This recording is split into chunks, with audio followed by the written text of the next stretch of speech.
Sam is receiving treatment for her cancer in a hospital outside of New York City. She is very down on herself because she doesn't have much time left and has few friends besides her cat, Frodo. She reads her poems in group therapy, but the words only show how much she hates everything. Ruby's care worker, Ruben, never gives up on her. He tells her and some other patients that they should go to the city to see a puppet show. Sam agrees, as long as she can get pizza at a certain spot later. Before getting on a bus with the group, Sam changes her medicine patch and puts a leash on Frodo. Sam sees a group of jets fly by as the car crosses the bridge.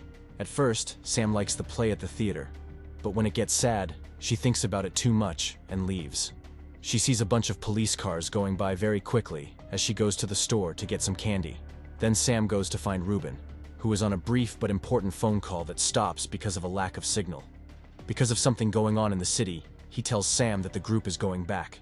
Sam is upset that they don't have pizza. Before getting on the bus, Sam tells Ruben that he's just her nurse, and he says he's just trying to be a loyal friend. Someone else in the room is looking out the window, and she can hear some strange noises in the distance. Sam also comes over to take a look. He's shocked to see stars falling from the sky while an alarm goes off throughout the city. A rock hits close by, knocking everyone on the bus down.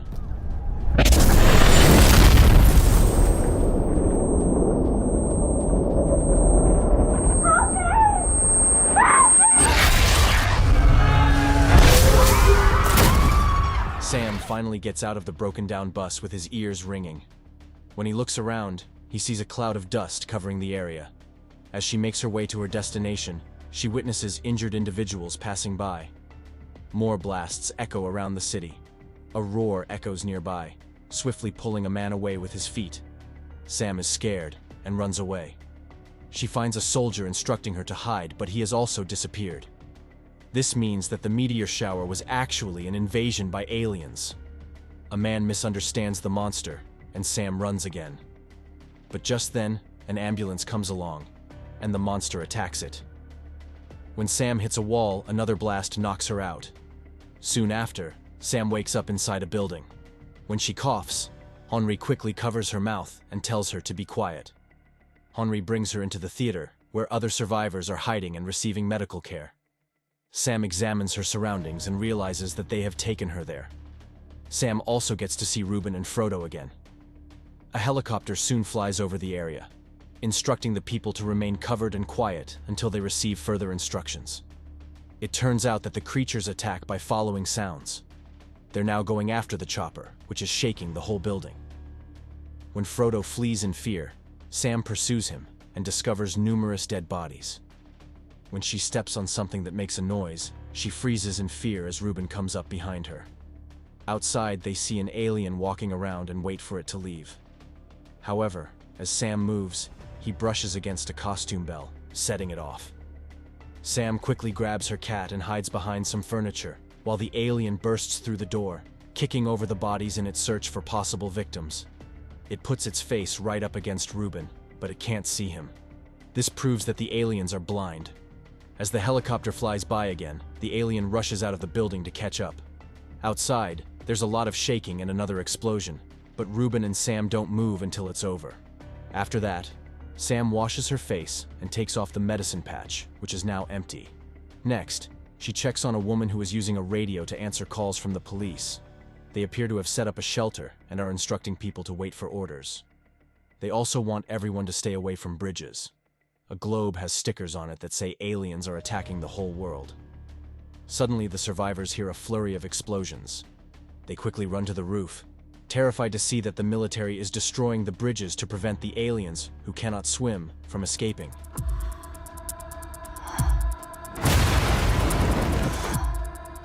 As the group observes the bridges collapsing one by one, an individual begins to panic, proclaiming that they find themselves stranded and facing imminent death. The guy tries to fight Henri off, and they fight until Henri hits the man's head against the wall and kills him. In the evening, while they wait for help, Sam writes on a piece of paper to tell Ruben that she's going to Harlem for pizza. Ruben wants her to stay, but they are in the middle of a conversation when the power goes out and the generator starts up, creating a loud noise. Ruben is scared and runs outside to quickly turn off the generator. However, as soon as he retreats, his garments snag and tear, evoking another sound. Out of nowhere, An alien jumps out and kills Ruben, while Sam covers her mouth to keep from screaming. Sam finally leaves for Harlem as soon as the sun comes up for real. As she strolls, she observes the extensive destruction of the city, marked by fires and blood in every nook and cranny. She goes to a store to get some things, and then sits down next to a waterfall, so that the sound of the water can help her hide. She carefully opens a can and feeds Frodo. Then she sees two kids hiding under the waterfall and gives them some snacks too. At that moment, the helicopters come back and say that boat evacuations have started at the South Seaport. The noise brings the creatures out, and they start to climb buildings to attack. Sam drags the kids into a tunnel, where they wait to see the aliens run through the streets, making a lot of noise and making things fall. When it appears that the way out is clear, Sam attempts to get there, but an alien blocks the way with a building. As Sam retreats, the alien pauses briefly to survey the surroundings, but it hears nothing and then departs. When the group emerges, they notice that everyone else has emerged from hiding to head towards the port. Sam instructs the kids to follow the crowd, but she chooses a different route. The sound of so many steps at once entices the aliens, who quickly jump off buildings to attack the survivors. The creatures incite fear as they toss a car, triggering another explosion that knocks Sam down. Frodo pulls away from her, fleeing in terror. Sam can't follow Frodo because everyone is fleeing and pushing her down. She can only curl up to shield her head from potential hits. As Sam looks for a way to hide, she crawls under a car. All around her, people are falling and dying. A man grabs her legs and begs for help, but an alien pulls him away at the last second. Sam gets her foot stuck under the car, but she pulls it out after a bit of trouble and crawls out to keep looking for her cat. She finally gives up because she is too worn out and hurt to keep going. She falls down in an alley. At the same time, Frodo chases a rat and stops to drink water from a flooded train station. As soon as Eric emerges from the water, he feels a surge of fear. But seeing Frodo makes him feel better, so he follows the cat until they find Sam. She leaves with Frodo and tells Eric to follow the crowd, but Eric stays with her instead. As it starts to rain, they introduce themselves, and Sam tells Eric about the boats. But Eric says he's afraid of dying by himself, so Sam lets him come along. At night, they get to Sam's apartment. She doesn't have her key, so Eric kicks the door open while thunder hits his noise cover. While Sam looks for her medicine, Eric tells her that his parents live in England and that he came to this country to study law, so he doesn't have anyone to live with. In exchange, Sam tells Eric about her plan to get pizza, and Eric says he will help her even if she says no. He also finds a poetry book and a picture of Sam's dad, who used to play the piano. Eric realizes that Sam is very sick and doesn't have much time left after reading her writing. That's why she's staying behind to grant her last wish. When the thunder hits again, Sam and Eric both scream in anger.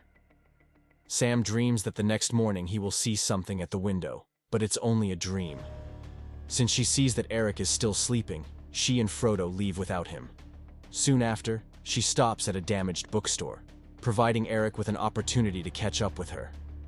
She gets the poetry book back from him, and Sam agrees to let him go. As Sam stands up, she inadvertently drops some books and creates a disturbance. As soon as they hear the aliens coming, they run away and try to hide in a building. When a suitcase becomes stuck, Eric exerts extra effort to force the door open. This generates more noise, and an alien lands right behind them. The two people start running through the halls as the monster chases them and screams to get the attention of its friends, who jump through the glass roof. Sam, Eric, and Frodo eventually navigate out of the building and return to the streets after a period of confusion. Eric breaks a car window to set off the alarm. The alien then turns his attention to the car, allowing the group to escape into the train tunnel. They slowly move down there to avoid the dead bodies and blood, but then they see an alien waiting on the elevator.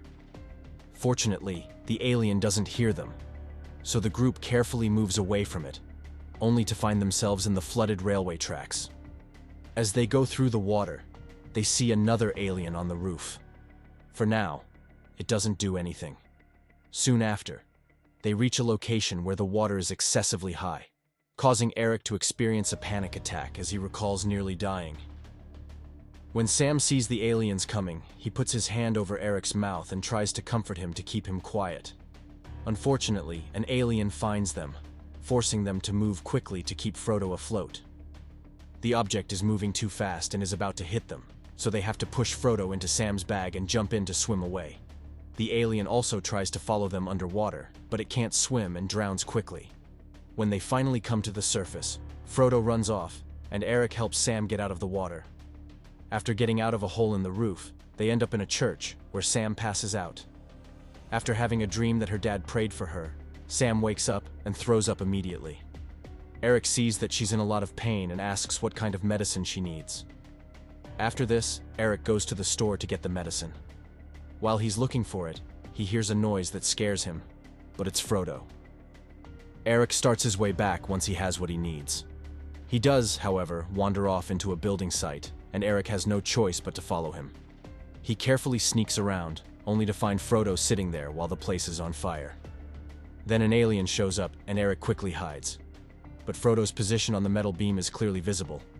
Eric begins to ascend, trying to maintain his composure as he listens to the alien's scream, a signal to summon its other eerie companions for a simultaneous feast on bodies. As Eric tries to get to Frodo, an alien gets too close, making him freeze.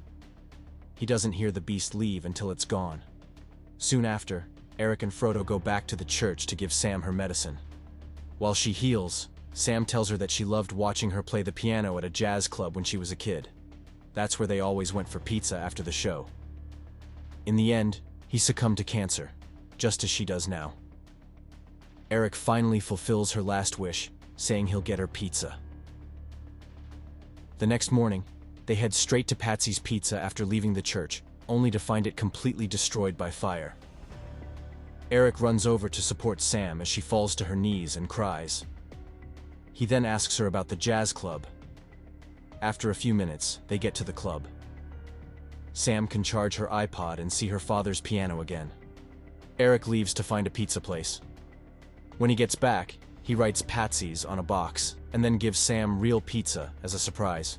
During the break, they can eat and drink, and Frodo even takes a piece. Eric also finds a deck of cards and acts like he's on a magic show to perform a card trick for Sam, which really impresses her. After that, they head to the balcony, where they observe a large group of aliens gathered around the shore as the boat prepares to leave the port.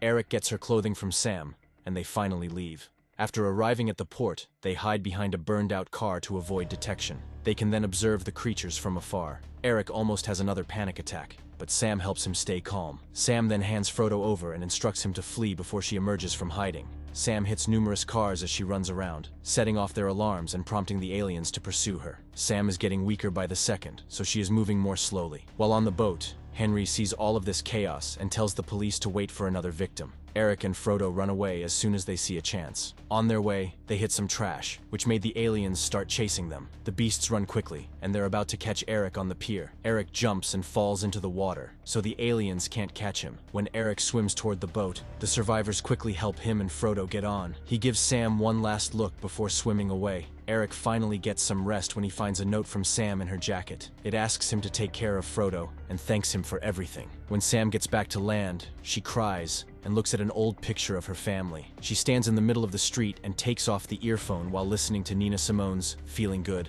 on her iPod. Behind her, the music creates an alien appearance. Don't miss a single moment of creativity. Subscribe to the channel now to join our community of enthusiasts. The video is over. Don't forget to leave a like, comment, and subscribe to the channel. See you next episode.